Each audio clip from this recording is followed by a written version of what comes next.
청취자 여러분 안녕하십니까, 장원석입니다. 2019년 2월 22일 금요일 YTN 라디오 수도권 투데이 시작하겠습니다. 국내외 곳곳에서 예스앱과 인터넷으로 듣고 계신 분들도 반갑습니다. 다음 주면 어느새 3월입니다만은 아직 겨울이 끝났다고 말하기에는 춥고 건조합니다. 겨울의 끝자락에서 아직 화재 위험이 곳곳에 적지 않은데요. 생각지도 못한 곳에서 화재 사고가 발생할 수도 있습니다. 우리가 놓치면 안 될 부분들 오늘 짚어보겠습니다. 잠시 뒤 일부 투데이 포커스에서는 이영주 서울시립대 소방방재학과 교수 직접 초대해서 관련 이야기를 나눠보겠습니다. 이어서 2부에서는 수도권 사람들 코너에서 수도권 화재 현장을 찾아가 보고요. 수도권 행정탐방 시간에는 인천광역시 소식을 전해드립니다. YTN 라디오 수도권 투데이 1부 잠시 뒤에 출발합니다.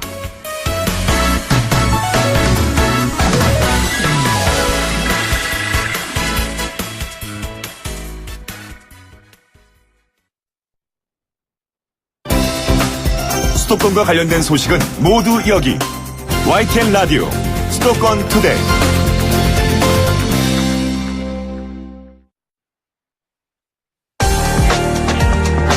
투데이 포커스. 아무리 조심해도 겨울에는 화재 사고가 빈번히 일어납니다. 최근에도 크고 작은 불 굉장히 많았죠. 그런데 화재 사고 관련 소식을 듣다 보면 가끔 의아한 원인들도 있습니다. 정말 예상치도 못한 곳에서 화재가 발생하는 경우가 있기 때문인데요. 몇 가지 사례를 짚어보면서 우리가 미처 생각지 못한 화재 상황들을 살펴보겠습니다. 오늘 이영주 서울시립대 소방방재학과 교수 직접 스튜디오에 모셨습니다. 어서 오십시오. 예, 안녕하세요. 예, 최근까지도 또 춥고 건조한 날씨가 이어지다 보니까 화재 사고가 끊이질 않고 있는데요. 지난 19일에도 대구 포정동에서 그 사우나 건물에서 불이 나서 처음에 2명이 숨지고 또 이튿날에는 부상을 입은 분 1명까지도 돌아가시면서 3분이 숨지고요. 또 90여 명에 가까운 중경상 환자가 발생했는데 현장 감식이 아직 진행 중입니다만은 전문가께서 보시기에 그 화재 원인은 뭐로 추정하고 계세요? 예, 실제로 화재는 19일에 발생을 했고요. 예. 또 화재 발생 직후 그 바로 다음날 20일경에 이제 이 현장 감식, 그다음에 현장에 대한 조사가 이루어졌고요. 또 지금 현재는 이제 현장에 있는 여러 가지 화재 원인으로 추정되는 수거물들을 가지고 지금 이제 감식을 진행 중인데요. 그래서 감식이 끝나려면 한 2, 3주 정도는 충분히 좀 시간이 필요한 상황인데, 예.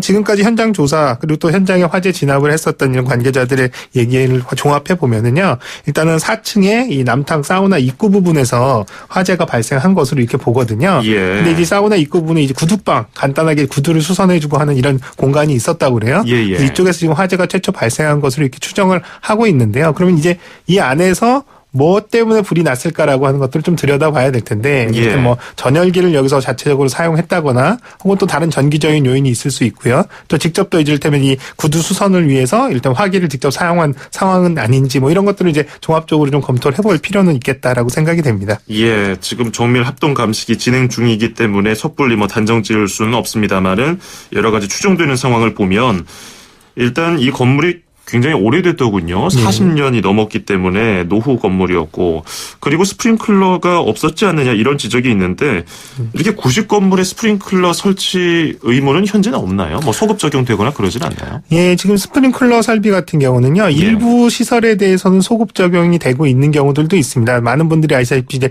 노인 요양병원 같은 경우에 이런 부분들은 이전에 이제 화재로 인해서 많은 분들이 돌아가셨기 때문에 그럴 계기로 이런 위험성에 대비하기 위해서 소급 적용을 해서 지금은 이제 다 적용토록 하고 있는데요. 예. 그 이외의 시설들에 대해서는 사실은 소급 적용에는 굉장히 제한적이고 사실은 굉장히 어려운 부분들이 많아서 쉽지 않은 그런 상황입니다. 스프링클러 설치가 어렵습니까? 실제로 이제 많은 분들은 스프링클러가 이제 천정면에 스프링클러 헤드가 설치돼서 이제 물이 쏟아지는 이렇게 인식을 하고 계시기 때문에 예. 천정면에 이 스프링클러 헤드, 물이 쏟아지는 헤드만 설치하면 되지 않을까 생각이 되지만 그 이면에는 이제 스프링클러 헤드까지 물을 공급해줘야 되는 배관 설비도 필요하고요. 예. 또 물을 공급해주기 위한 펌프, 그 다음에 또 물을 또 가지고 있어야 되는 물탱크 이런 것들이 다 하나의 세트로 이 설비인데요.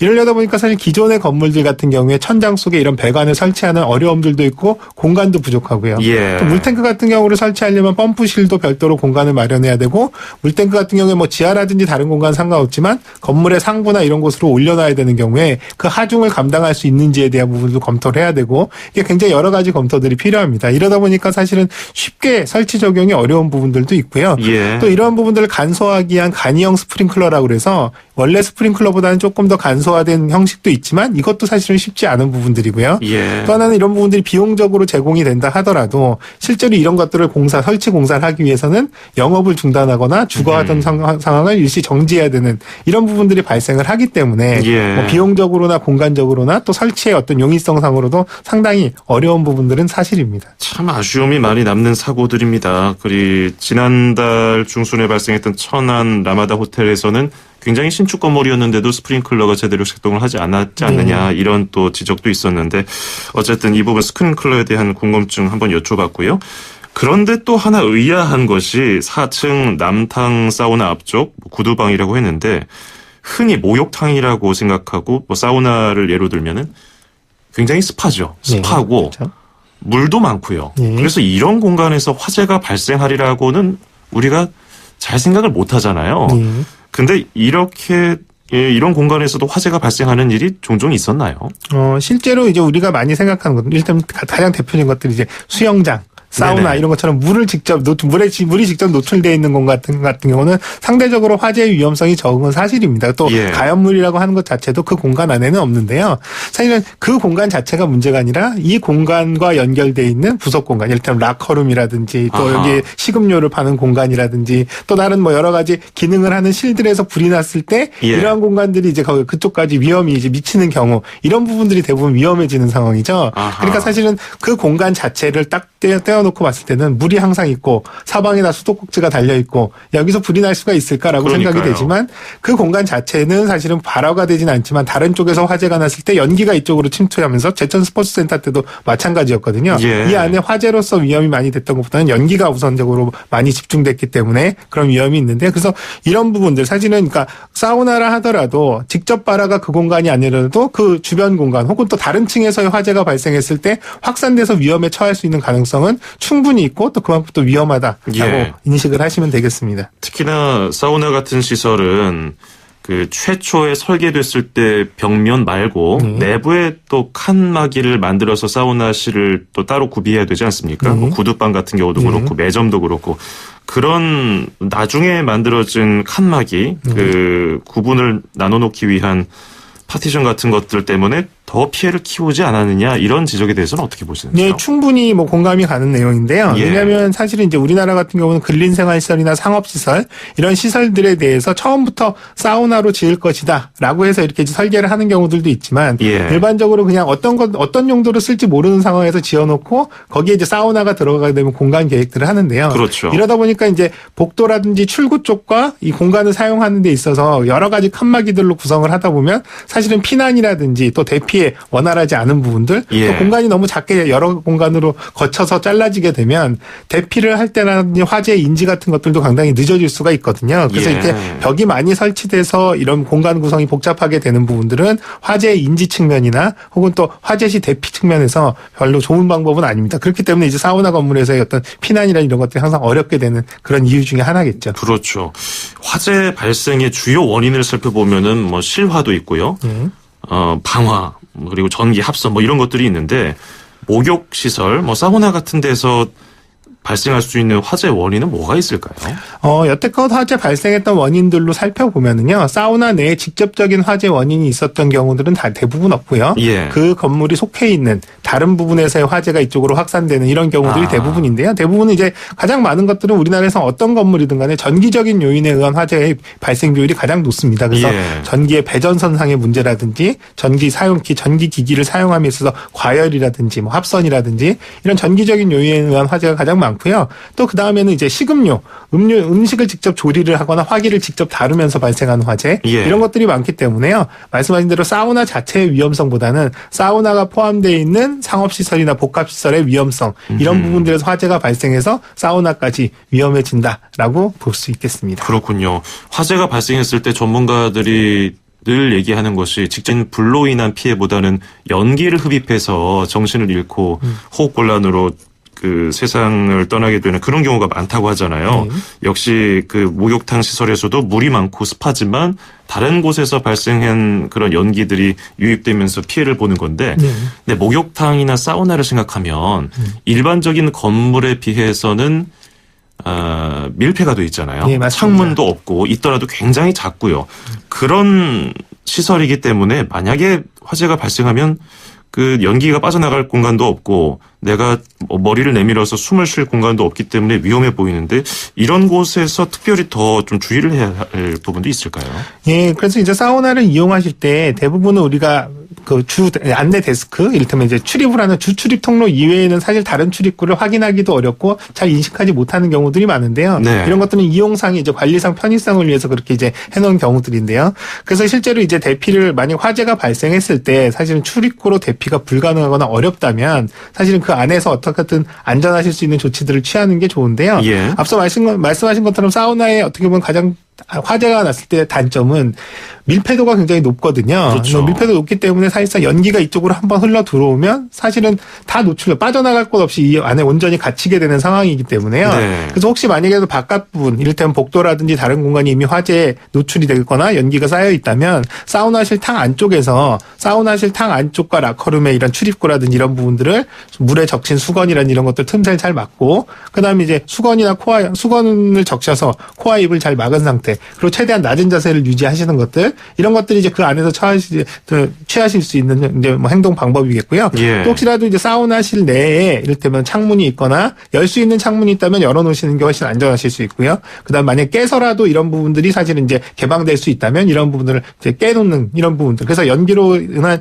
피해를 최소화시키는 것들. 그러면서 예. 구조를 기다리시는 게 가장 안전할 수 있는 방법이 아닐까 싶습니다. 그렇겠군요. 근데 다른 지역에 화재가 발생할 때도 마찬가지지만 굉장히 당황스럽고 알던 길도 제대로 못 찾은 경우가 많잖아요. 어두컴컴하게 뭐 아무것도 안 보이는 상황일 테니까요.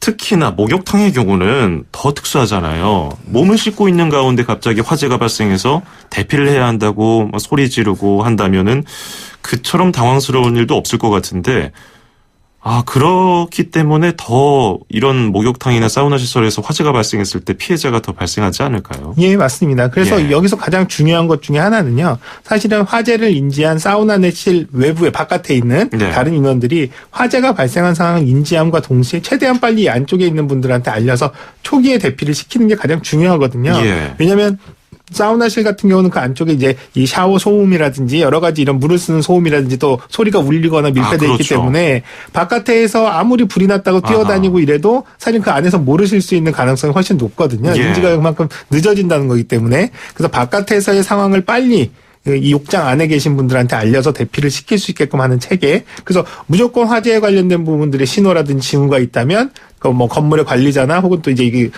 사우나실에 이제 영업을 하시는 그 예. 담당자분들의 이런 분들이 반드시 이분들한테 빨리 대피를 알려주시면 예. 빨리 대피가 가능한데 이런 것들을 모르고 있다가 이제 이미 늦은 후에 대피를 하려고 보니까 계단도 이미 막혀 있고 아하. 이를테면 또 뭐 복도도 이미 연기에 차 있고 이런 상황이 되는 거거든요. 그래서 네. 최대한 빨리 이분들이 인지할 수 있게끔 하는 방법들 또 관리 체계 이런 것들은 좀 필요하다고 봅니다. 그렇죠.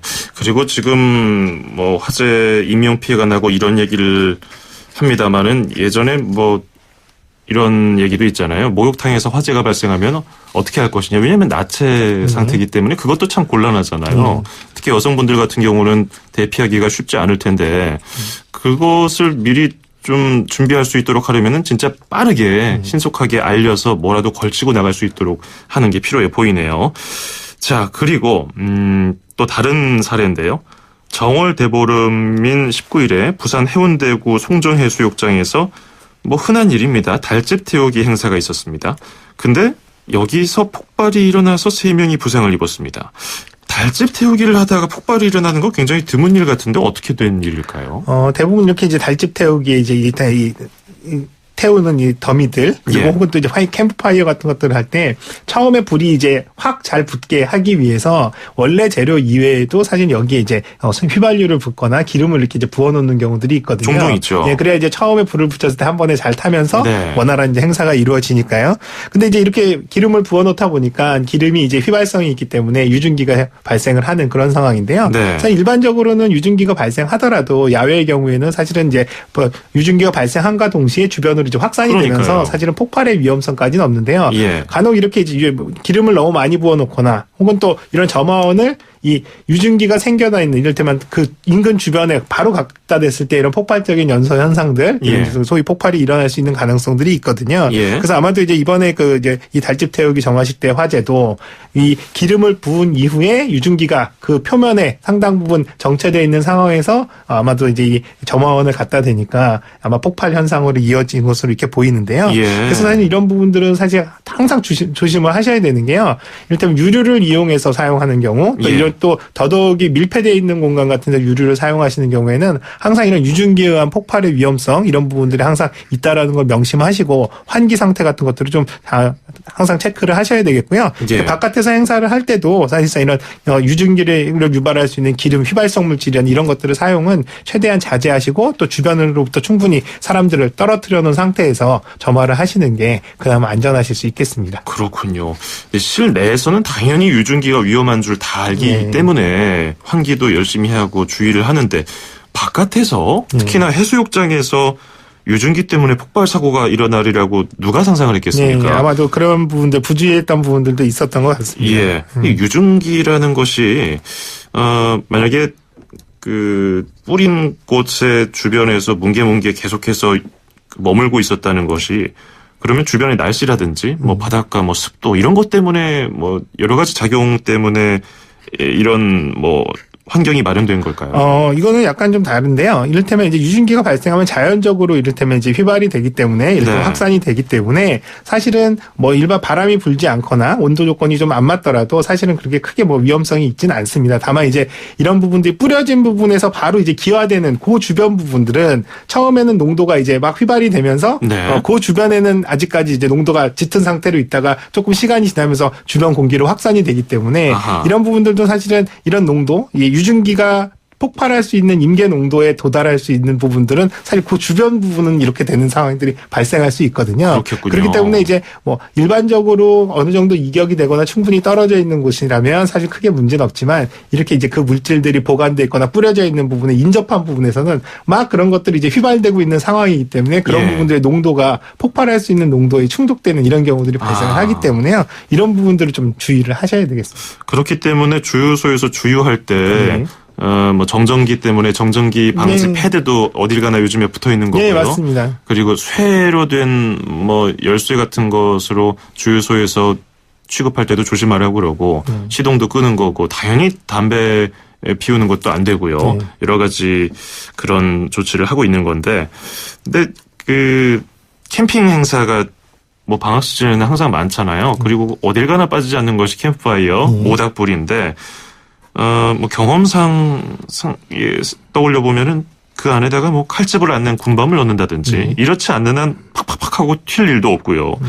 근데 모닥불에서도 그냥 이렇게 석유 이런 뭐 기름을 쓰지 않는 상태에서도 유사한 폭발이 일어날 가능성이 있을까요?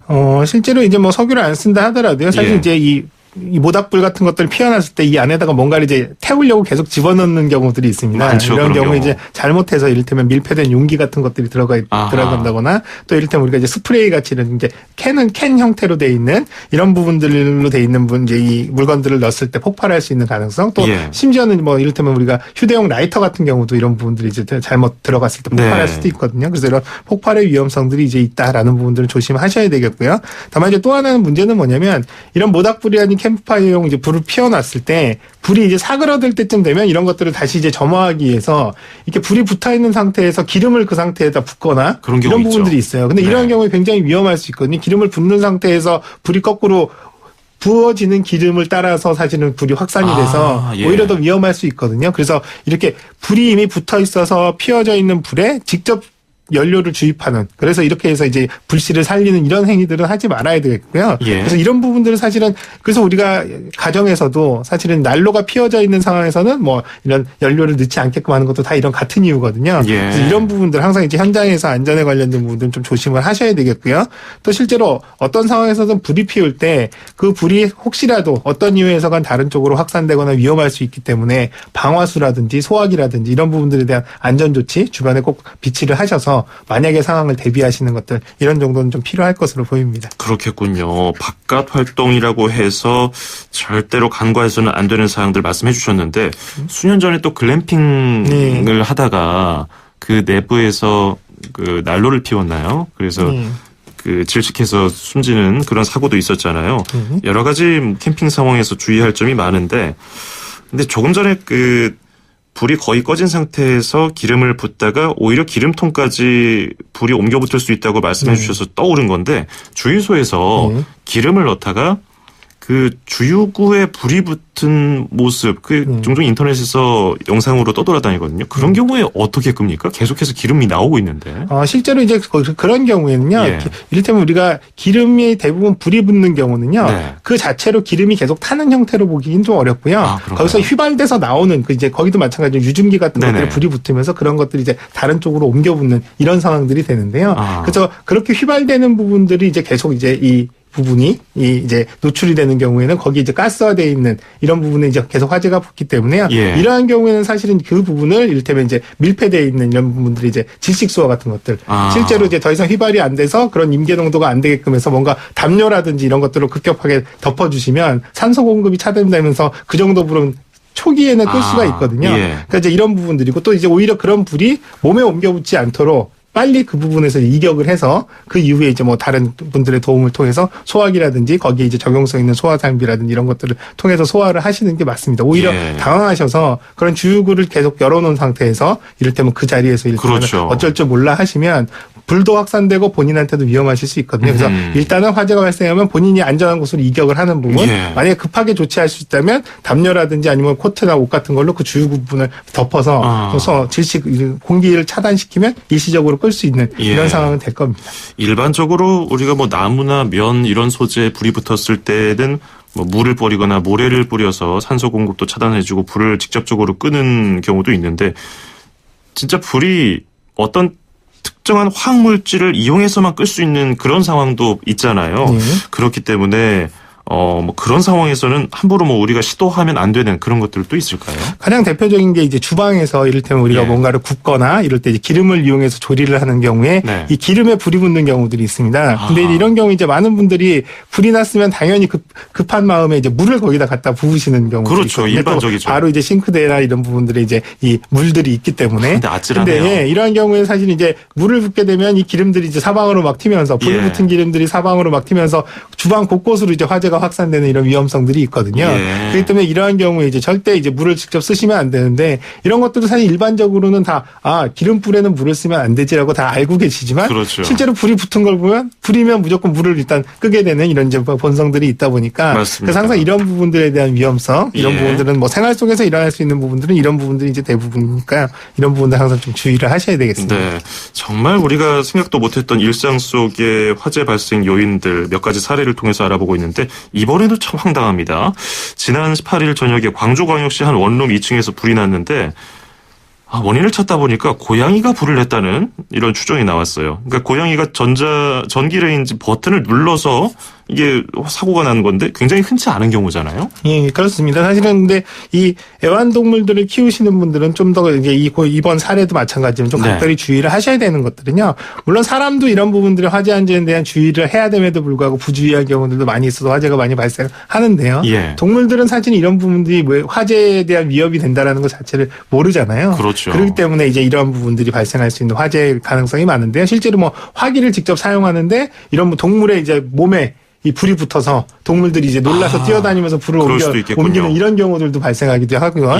또 이를테면 뭔가를 쏠거나 이렇게 이제 갉아먹는 이런 이제 이 애완동물 같은 경우에 전선을 쏠거나 갉아먹어서 이런 부분들의 합선에 대한 부분들이 발생하는 경우 뭐 다양한 사례들이 있을 수가 있거든요. 그래서 애완동물을 키우시는 분들은 항상 이제 이런 애완동물의 습성이라든지 또 활동들 이런 것들이 실제로 집안의 어떤 화재로서 이어지지 않게끔 항상 주의와 관심을 좀 더 기울이셔야 되는 부분들이 있습니다. 그리고 강아지의 경우는 앞서 말씀해 주신 것처럼 전선 물어뜯은 경우가 많잖아요. 그럼 합선도 되고 뭐 강아지에게도 위험하지만은 불이 나서 또 인명피해, 재산피해까지 날 수 있는데 미리미리 그런 것들을 어떻게 치워놔야 됩니까? 뭐 닿지 않게 위로 높여놔야 될까요? 어떻게 해야 될까요? 이런 것들은 사실은 뭐 잘 치워놓는다 하더라도 사실은 뭐 주인이 보지 않는 상황에서 또 이런 부분들을 물어뜯거나 또 이럴 수가 있기 때문에요. 제일 좋은 거는 그런 전기 기기들을 사용할 때 그 전선이라든지 배선이나 이런 것들을 한 번씩 꼭 확인을 하시고 사용하시는 게 좋겠고요. 예. 또 집 구석구석에 잘 안 보이는 부분들의 이제 전선이라는 이런 것들은 수시로 좀 확인을 하셔야지 되겠습니다. 물론 이제 애완동물도 잘 보살피셔야 되겠지만 애완동물로 인해서 발생할 수 있는 위험 이런 부분들은 본인이 또 잘 챙기셔야지 되니까요. 그래서 네. 이런 부분들은 다른 일반적인 애완동물을 키우시지 않는 이런 분들보다는 훨씬 좀 더 관심을 가지십사 그렇죠. 하는 당부를 드립니다. 이런 경우는 정말 내가 가만히 있는데도 불이 나는 그런 상황이기 때문에 애완동물 키우시는 분들은 이런 가능성까지도 좀 고려를 하시는 게 좋을 것 같습니다. 자, 그리고 이제 건조한 날씨에 눈이 내린다고 해서 화재 가능성을 완전히 배제할 수는 없고요. 지난 15일에도 경동시장에서 불이 났는데요. 우리가 화재에 안전하다고 착각하기 쉬운 환경에 대해서 쭉 얘기를 해봤는데 대표적인 실수 한 가지 끝으로 짚어볼까요? 지금 이제 아까 시기적으로 말씀하셨는데요. 네. 이제 2월 말 3월로 넘어가는 지금 이 시기가 어떻게 보면 화재가 굉장히 많이 발생하는 시기인데요. 예. 그 이유는 앞서 말씀하신 대로 굉장히 건조한 기후인데다가 또 많은 분들은 추울 때는 굉장히 화재에 대해서 조심해야 된다라고 생각하시지만 이제 점점 따뜻해지니까 이런 부분들에 대한 경계심이라는 이런 부분들이 좀 느슨해지는 경향도 있습니다. 그래서 예. 사실은 실제로 화재 통계를 보면 이렇게 3월부터 5월까지가 화재가 가장 많이 발생을 하고 있어요. 실제로 추운 겨울보다. 네. 그렇기 때문에 이러한 부분들 이제 오히려 마음의 경계가 느슨해지는 부분들과 또 건조한 기후가 이어지는 지금 시기가 가장 화재 위험하기 때문에요. 예. 화재에 대한 어떤 화기의 취급이라든지 또 이를테면 또 이제 3월 이후가 되면은 따뜻해지기 때문에 이제 이 행락철이기 때문에 네네. 산행도 많이 하시고 이런데요. 이러한 경우 화재가 이제 산에도 많이 가시는데 산은 굉장히 불타기 좋은 환경 조건이 돼 있기 그렇죠. 때문에요. 이러한 경우 굉장히 좀 안전을 위해서 화재 안전을 위해서 좀 경각심을 가지고 예. 예방 활동 그리고 본인들이 이제 조심을 하셔야 되는 그런 시기이기 때문에 시기적인 특성을 좀 잘 고려하셨으면 그렇게 당부를 드립니다. 그렇군요. 자, 겨울의 끝자락에서 이맘때 또 화재 발생이 잦고 우리가 예상치 못했던 곳에서 또 불이 날 수 있으니까요. 항상 예의주시하고 점검을 하고 준비를 해야겠습니다. 자, 오늘 도울 말씀 잘 들었습니다. 고맙습니다. 네. 네, 지금까지 도시방재안전연구소 부소장이 이영주 서울시립대 소방방재학과 교수였습니다.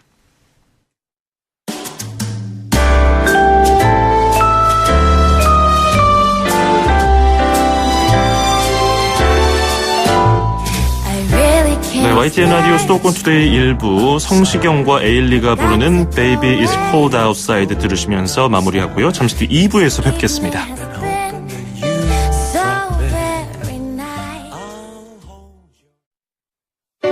2,500만 수도권 청취자를 위한 모든 소식이 한자리에 YTN 뉴스 FM 수도권 투데이. FM 94.5MHz YTN 뉴스 FM 수도권 투데이 듣고 계시고요. 저는 아나운서 장원석입니다. 2부에서는 수도권 사람들 코너에서 수도권 화재 현장을 찾아가 보고요. 수도권 행정탐방 시간에는 현광역시 소식을 전해드립니다. 1분 20초 뒤에 뵙겠습니다.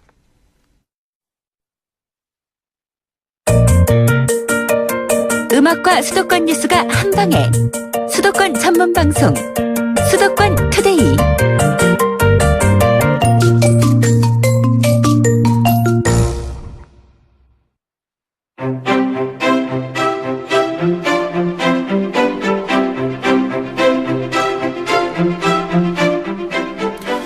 수도권의 다양한 삶의 현장들, 그 안에 함께하는 사람들을 만나보는 수도권 사람들 시간입니다. 오늘도 김미란 리포터와 함께하겠습니다. 어서 오세요. 네, 안녕하세요. 예, 오늘은 어떤 소식 전해주십니까? 네, 10년 전 2009년 2월 16일 스스로를 바보라고 부르던 김수환 추기경은 고맙습니다. 서로 사랑하세요라는 마지막 날을 남기고 우리 곁을 떠났는데요. 예. 올해 김수환 추기경 선종 10주기를 맞이해서 지난 16일 명동 성당에서 추모 미사가 거행됐습니다. 이날 대략 3,000명이 참여한 가운데 염수정 추기경은 김추경이 남긴 사랑의 가르침을 우리의 삶에서도 본받고 이웃을 사랑하자라는 메시지를 담았는데요. 추모 미사가 열린 명동 성당으로 가봤습니다. 많은 사람을 사랑하셨던 추기경님, 그래서 당신의 사목표도 너희와 모든 일을 위하여 라고 정하셨습니다. 추기경님은 마지막 순간까지 예, 당시에 2009년에 많은 분들이 또 굉장히 슬퍼하셨고 그 이후에 또 김수환 추기경을 기리기 위해서 여러 가지 활동을 하고 계시는데 이번에도 이게 선종 10주기를 맞아서 다양한 행사가 열리죠? 네, 평생 나눔을 몸소 실천했던 고인의 정신을 기리는 행사로 토크 콘서트와 기념 음악회 등이 다양하게 열렸는데요. 그중 명동성당 1898 광장 지하 1층에서는 지난 2월 10일부터 24일까지 김수환 추기경의 생전의 모습들과 말씀이 담긴 사진전이 열리고 있습니다. 저도 그 사진전에 좀 들어가 봤는데요. 중앙에는 김수환 추기경이 유언으로 남긴 고맙습니다, 사랑합니다라는 큰 문구 앞에서 사람들이 의미 있게 글귀를 보고 또 사진을 찍고 있었는데요. 지금 살아계신 것만 갖고 아직도 10년이라는 시간이 너무 오래 느껴지지만 아직도 옆에 계신 것 같아서 정말 감동이고 아직도 그립습니다. 저는 이제 가난한 일을 항상 생각하셨잖아요. 그러니까 베품을 중요시 여기셨고 어쨌든 다시금 생각나게 하는 좋은 작품들도 많아서 고맙네요. 평소에 보던 사진들이 많이 있긴 했는데요. 굉장히 다시 보내 너무 새로웠고요. 김수환 추기경님 돌아가셨을 때 그 마음이 꼭 아버지 돌아가신 것 같은 그런 마음이었었거든요. 그래서 10주년 말 들으면서 옛날 생각도 나면서 학교 다닐 때 이렇게 가끔씩 뵀던 그런 모습도 생각나면서 굉장히 사진전이 좋았어요. 어제 미사에는 참석했는데 그 성모동산에서 미사를 드렸거든요. 사람들이 많이 온 것에 대해서 다시 한번 놀랐어요. 요즘 아이들은 김수환 추기경을 모를 수도 있고요. 그렇기 때문에 이런 사진전을 통해서 또 고인을 회상하고 있는 건데, 이 사진전에서는 김수환 추기경을 어떤 사람으로 묘사하고 있었습니까? 네, 47의 한국 최초의 좀 최연소 추기경이자 또 평생을 가난하고 약한 사람들을 위해서 좀 향해 분이었죠. 이번 사진전에서는 생전에 이주 노동자나 재개발로 갈 곳을 잃은 사람들과 또 사회에서 외면한 사람들을 찾아다니면서 몸소 사랑의 나눔을 무언지 보셨던 그런 모습들을요, 글과 영상 또 사진으로 담았습니다. 여기 바로 옆에 있는 자리에 있는 것이 지금 추기경님이 서울구치소 방문하셔서 최고수라고 하죠. 사형수들과의 만남 안에서 함께 기도하시고 미사하셨던 모습이거든요. 그러한 생전의 모습, 또 이주 노동자들 본인 생가터에서 하셨던 것들, 또 앞에 보이는 영상 같은 경우는 본인이 운동하셨던 것들, 추기경님으로서 교구장 재직하셨을 때 당시에, 그리고 많은 이들과 함께 사복 탕방이라든지 이런 곳에 가셔서 함께 체험하시는 사람들과의 나눴던 자리의 모습들을 담고 있습니다. 김추기경이 생전에 좀 강조를 했던 나눔 정신을 기리는 캠페인도 각 단체에서 진행되고 있나요? 네, 한마음 한몸 운동본부에서는요, 마지막 순간까지 안구기증으로 사랑을 나눈 김수환 추기경의 생명 존중 사상과 나눔 정신을 잇기 위해서 가톨릭대학교 서울 성모병원 장기 이식센터와 함께 생명 나눔 캠페인을 진행했는데요. 총 250명이 장기 기능 신청서에 서명하기도 했답니다. 전시에 온 사람들이 그 김수환 추기경을 회상하면서 또 어떤 모습으로 기억하고 있었습니까? 네, 사람들은 이 추기경이 생전에 활동했던 강동의 말씀을 또 오디오 가이드를 통해서 듣고 또 메모지에 추모의 글귀를 적곤 했는데요. 엄마와 함께 온 아이부터 연세가 지극히 계신 어르신까지 김수환 추기경의 말씀과 사진을 보면서 뭉클해하는 모습들이었습니다. 우리한테 풍요로움을 주고 가셨구나, 이런 생각이 들었어요. 돌아가시기 전에 나는 행복했으니까 여러분들도 행복하게 살다 가라는 거, 이렇게 물질적인 세상에서 행복이라는 게 어떤 의미로 오는지, 개인적인 삶을 더 중요시하는 세상이 되어 가잖아요. 그런 세상 속에 김수환 추기경님의 그런 정신이 우리한테, 그리고 이런 공동체를 살아가는 이 사회에서 앞서가는 게 중요한 게 아닌 세상도, 그런 삶도 있다. 사랑이죠, 사람들의 관계. 외로워지는 삶이 많은데 그 외로워지지 않게 하는 게 과연 뭔지 꼭 필요한 말씀들을 많이 남겨주신 것 같아서. 인생 앞으로 살아가는 데 이제 하나의 롤 모델이신데, 이 부정부패가 앞으로 우리나라의 그 발전해 나가는 데 있어서 가장 걸림돌이 된다. 이거를 어떻게 우리가 해결해야 된다는 이런 말씀. 저도 그 두 가지를 항상 마음속에 간직하고, 제가 하는 일터에서도 어떤 그 부정이나 그런 거 안 하려고 굉장히 노력을 하죠. 소감 전시회에서 또 특별한 이벤트도 열렸다고요? 네, 한쪽에서는 영상 편지를 남길 수 있는 공간인 가상 스튜디오가 마련되어 있는데요. 사람들은 김수환 추기경과 또 사랑하는 가족과 지인들에게 마음속의 이야기를 영상으로 담고 있었습니다. 고인을 그리워하는 마음에 눈물을 보이는 분들도 계셨는데요. 제가 영상 메시지에 담은 내용은 추기경이 못생겼다고 수녀님하고 많이 흉도 보고 장난도 쳐고 치고 그랬었고 같이 했던 시간들이 많이 떠올라서 지난해 녹화할 때 참 눈물이 많이 났었어요. 우리나라 이제 10월 유신이라든 학생들이 그때 마지막으로 피신했던 곳이 여기에 명동성당. 그때 추기경님이 경찰들이 군인들이 좋아서 학생들을 잡아가려고 할 때 나를 밟고 넘어가지 않는 이 학생들을 보호하고 약자 편에 서셨던 그런 게 많이 생각이 납니다. 가난한 자가 되고 싶습니다. 나는 그리스도처럼 가난한 자가 되고 싶습니다. 가난은 참담을 주기도 하지만 당신은 어떤 사람이 되고 싶나요? 또 김수환 추기경의 정신을 본받아서 재단도 세워졌잖아요. 바보의 나눔. 이곳은 어떤 곳입니까? 네, 이 바보의 나눔 재단은 추기경이 선정 후 1년 후인 2010년 2월에 설립이 됐는데요. 네. 국내 최초 순수 법정 기부금 단체라고 합니다. 이 100% 투명성을 바탕으로 다양한 단체들에게 공정하게 지원하고 운영하고 있는데요. 바보의 나눔 사무총장인 우창원 신부님을 만나봤습니다. 나중에 돌아가실 때 통장에 갖고 있는 돈 다 털어서 이주노동자들 진료소 하는데 다 주시기도 하셨거든요. 현대를 살아가는 사람들 안에서 바보는 손가락질 받고 사실 저런 무능아 뭐 이렇게 하고 멸시받는 존재예요. 근데 추기경님이 말씀하신 그 바보는 멸시받고 조롱받고 손가락질 받는 대상의 바보가 아니거든요. 내가 정말 무엇인가 많이 가진 자랑하는 사람이 아니라 겸손한 가운데 무엇인가 줄 수 있는 그 사랑을 가진 남들보다 뛰어나지 않다고 해서 무조건 주면 저런 바보 같은 사람 하잖아요. 바보같이 준다고. 그러한 바보의 마음이 아닌가 합니다. 그래서 네, 아직까지도 많은 분들이 기억을 하고 계시는데 앞으로 어떤 행사가 또 이어집니까? 네, 김수환 추기경의 유품 전시회가 절두산 한국 천주교 순교자 박물관에서 6월 30일까지 전시가 됩니다.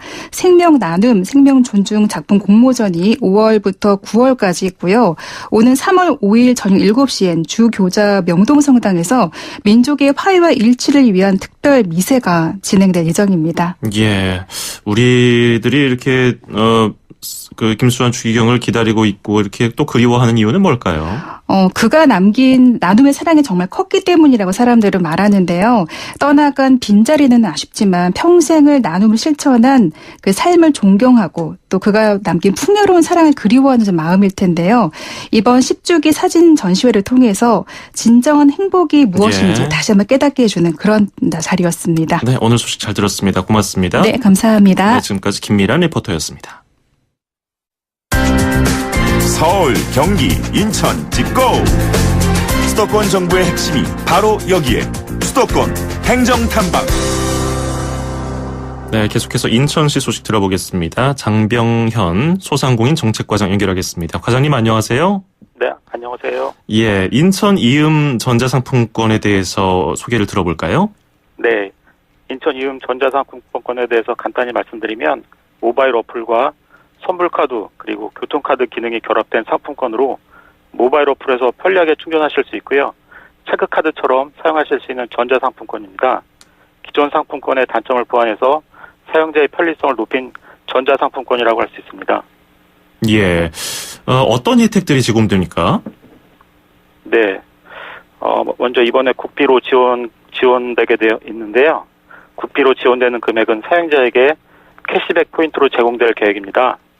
인천 이음 전자상품권으로 결제한 금액에 따라서 최초 4%에서 8%까지 캐시백으로 적립이 되고요. 이 적립액은 인천 이음 전자상품권 충전액과 동일하게 현금처럼 사용하시면 됩니다. 예. 예, 우선 국비 지원에 따른 캐시백 4%는 1월 1일 사용분부터 소급 적용되고요. 이번 예산이 확정되는 4월 초에 일괄해서 지급될 예정입니다. 또 현금하고 동일하게 30%의 소득공제도 받을 수 있습니다.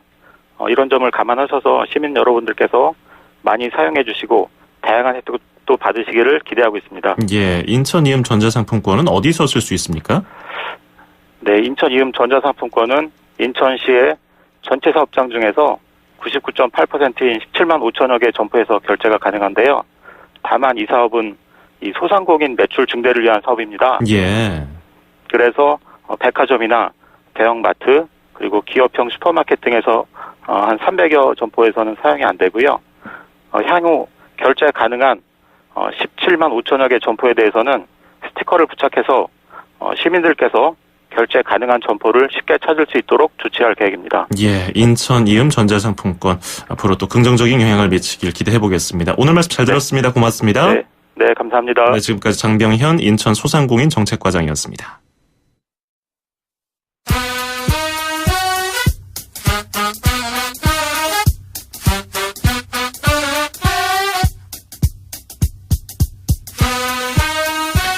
(2월 22일) YTN 라디오 수도권 투데이 마칠 시간입니다. 끝으로 들으실 노래는 스티비 원더가 부르는 서 듀크고요.